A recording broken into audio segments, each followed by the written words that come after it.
Paramdam mo, Lord, na mahal mo ako! Patawad po! Palong-paluyan. Sabi ko, Lord, paramdam mo naman na mahal mo ako!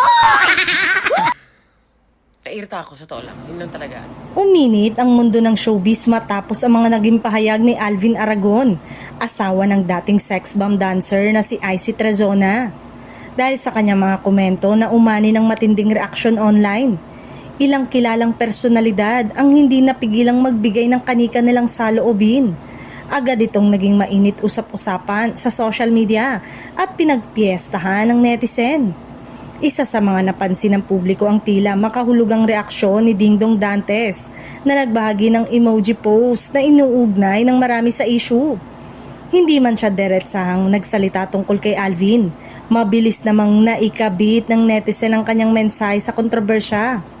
Kasunod nito, nagpahayag din ng matapang na opinyon si Kay Brosas na ipinagtanggol ang LGBTQ+ community at kinondena ang mga pahayag na maituturing na mapanlait. Hindi rin nakaligtas sa diskusyon ang pangalan ni Vice Ganda matapos umugong ang balitang tila may mga patama umano si Alvin laban sa kanya. Ngunit sa mata ng maraming netizen tila durog na durog si Alvin sa mga naging banat at pahayag ni Vice sa kanyang programa.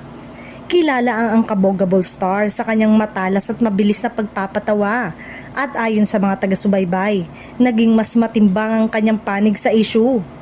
Patuloy pa ring usap-usapan ng kontrobersya habang may mga nananawagan ng respeto at paghinahon sa magkabilang panig upang tuluyan ang humupang sigalot.